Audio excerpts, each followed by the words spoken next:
നമുക്ക് കിച്ചണിലൊന്നും ഉപയോഗിക്കാത്ത ഒരു പഴയ ടിന്നെടുക്കുക. അതിനകത്തോട്ട് നമുക്ക് കുറച്ച് കഞ്ഞിവെള്ളം എടുക്കുക. എത്രമാത്രം ആവശ്യമുണ്ടോ അതിനനുസരിച്ച് എടുക്കുക കേട്ടോ. ഇനി നമുക്ക് ഇതിനകത്തോട്ട് 2-3 സാധനങ്ങൾ ചേർക്കാനായിട്ടുണ്ട്. അപ്പം മെയിനായിട്ട് ചേർക്കേണ്ടത് ഹാർപ്പിക്കാണ്. അപ്പം സ്വല്പം ഹാർപ്പിക്കും കൂടെ ഒഴിച്ചു കൊടുക്കാം. അപ്പോൾ ഭയങ്കര ഒരു എഫക്റ്റാണ് കേട്ടോ. പിന്നെ വേണ്ടത് പാറ്റാ ഗുളിക. അപ്പോൾ ഹാർപ്പിക്ക്, പാറ്റാഗുളിക, ഒരു സ്വല്പം സോപ്പ് പൊടി ഉണ്ടോ, ഒരു സ്വല്പം മാത്രം മതി, ഒരു സ്പൂൺ അളവിൽ മാത്രം മതി. അപ്പോൾ ഇത് മൂന്ന് നമുക്കൊന്ന് ചേർത്ത് കൊടുക്കാം. ഈ കഞ്ഞിവെള്ളത്തിനകത്തോട്ട് ഇതെല്ലാം കൂടെ ചേർക്കുമ്പോൾ ഭയങ്കര ഒരു എഫക്റ്റീവാണ്. കാരണം പല്ലിയും എലിയും എല്ലാം നമുക്ക് ഈ ഒരു സാധനം വെച്ചിട്ട് തന്നെ നമുക്ക് തുരത്താനായിട്ട് പറ്റും. അപ്പോൾ ഞാൻ ഏകദേശം 2 ഗ്ലാസ് കഞ്ഞിവെള്ളം എടുത്തിട്ടുണ്ട്. അതിനകത്ത് ഒരു സ്പൂൺ അളവിൽ ഹാർപ്പിക്ക് ഒഴിച്ച് കൊടുത്തിട്ടുണ്ട്. ഇനി നമുക്കൊരു പാറ്റാഗുളിക ചതച്ച് ചേർക്കാം. അപ്പോൾ ഇതേപോലെ നമുക്ക് ഒരു സ്വല്പം സോപ്പ് പൊടി കൂടെ ഇട്ട് കൊടുക്കാം. അതും ഒരു സ്പൂൺ അളവിൽ സോപ്പ് പൊടി ഇട്ട് കൊടുത്തിട്ടുണ്ട്. അപ്പോൾ സോപ്പ് പൊടി ഹാർപ്പിക്കും ചേർത്ത് കൊടുത്തിട്ടുണ്ട്. ഇനി നമുക്ക് പാറ്റാ ഗുളിക ഒന്ന് പൊടിച്ചിട്ട് കൊടുക്കാം. പാറ്റാ ഗുളിക പൊടിക്കുന്നതിന് ബുദ്ധിമുട്ടൊന്നുമില്ല. നമ്മൾ ഇടികല്ലിൻ്റെ ഇത് കുഴവി വെച്ചിട്ട് നമുക്ക് ഒന്ന് പേപ്പറിനകത്ത് വെച്ചിട്ടൊന്ന് ജസ്റ്റ് ഒന്ന് ചതച്ച് ചേർത്താൽ മതി. ഒന്നിപ്പോൾ ഇതേപോലെ പേപ്പറിനകത്ത് വെച്ചിട്ടുണ്ട്. നമുക്ക് എല്ലാം ഒന്ന് ചതച്ച് കൊടുക്കാം.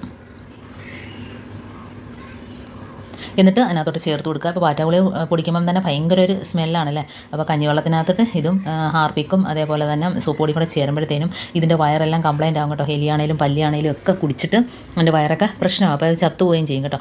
അത് പോയി മാളത്തിനകത്തോട്ട് പോയിരുന്നത് അവിടെ ഇരുന്ന് ചത്തോളും. അല്ല വീട്ടിൻ്റെ പരിസരത്തൊന്നും കിടക്കത്തില്ല. ഇത് കഴിച്ചാൽ അത് വെപ്രാളം പിടിച്ച് ഓടിക്കോളൂ കേട്ടോ. ഭയങ്കര ഒരു എഫക്റ്റാണ്.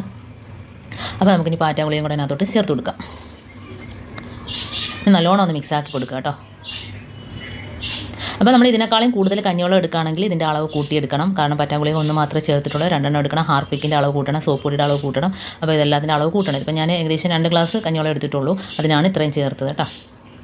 ഇനി നമുക്ക് സ്പ്രേ ബോട്ടിലിനകത്തോട്ടോ ഇതേപോലത്തെ ഒരു കുപ്പിയിൽ അടപ്പിനകത്ത് ഹോളിട്ടിട്ട് ഇതേപോലെ ആക്കിയിട്ട് നമുക്ക് എവിടെയൊക്കെയാണെന്ന് വെച്ചാൽ അവിടെയൊക്കെ ഒന്ന് ഒഴിച്ചു കൊടുക്കാം. അപ്പോൾ ഇത് നമ്മൾ പിന്നെ ഈ എലിയൊക്കെ വരുന്ന പൊത്തിനകത്താണേലും എല്ലായിടത്തും ഈ ഒരു സ്പ്രേ നമുക്ക് ഒഴിച്ചു കൊടുക്കാം. ഇനി നമുക്ക് ബാക്കിയുള്ളത് ഇതേപോലത്തെ ടിന്നിനകത്തോട്ടാക്കിയിട്ട് നമുക്ക് വെക്കുകയാണെങ്കിൽ, അകത്തൊക്കെ വെക്കുകയാണെങ്കിൽ പല്ലിയൊക്കെ രാത്രി ഇറങ്ങി വരുമല്ലോ. നമ്മൾ കിടന്നതിന് ശേഷമാണ് ഈ പല്ലി പാറ്റ ശല്യമൊക്കെ ഉണ്ടാകുന്നത്. അപ്പോൾ അതെല്ലാം ഇറങ്ങി വന്നിട്ട് ഇതെല്ലാം അങ്ങ് നക്കി കുടിച്ചോളൂ കേട്ടോ. എന്നിട്ട് പോയി ചത്തോളും. അപ്പോൾ ആ കിച്ചണിൽ തന്നെ നല്ലൊരു സ്മെല്ലടിക്കുന്നുണ്ട്. അപ്പോൾ ഇത് കഴിച്ചിട്ട് അത് പോയി ചത്തോളും. നമുക്കൊരു ബുദ്ധിമുട്ടുണ്ടാക്കില്ല. ഇതേപോലെ ചെയ്യാത്തവരൊക്കെ ഒന്ന് ചെയ്ത് നോക്കാം. അപ്പോൾ ഇതിൻ്റെ ഒരു മണത്തിന് വേണ്ടിയിട്ട് നമുക്ക് കുറച്ച് ബിസ്ക്കറ്റിൻ്റെ സ്വല്പം മാത്രം നമുക്ക് അതിൻ്റെ മുകളിലായിട്ടൊന്ന് തൂക്കി കൊടുക്കാമേ. അപ്പോൾ ആ ഒരു മണം അടിച്ചിട്ട് എലി അതെല്ലാം നക്കി കുടിച്ചോളും. ദാഹത്തിന് പ്രത്യേകിച്ച് അത് വെള്ളം കുടിക്കത്തില്ല. ഇത് തന്നെ കുടിച്ചിട്ട് പോയി അത് ചത്തോളും. അപ്പോൾ എല്ലാവരും ഒന്ന് ചെയ്ത് നോക്കാം. നമുക്ക് ഇതേപോലെ ഗ്യാസ് അടുപ്പിൻ്റെ താഴ്ഭാഗത്തായിട്ടും അതേപോലെ കിച്ചണിൽ എവിടെയാണ് വരുന്നത് കബോർഡിൻ്റെ ഭാഗത്തൊക്കെ ആയിട്ട് ഇതേപോലെയൊക്കെ ഒന്ന് വെച്ച് കൊടുക്കുക.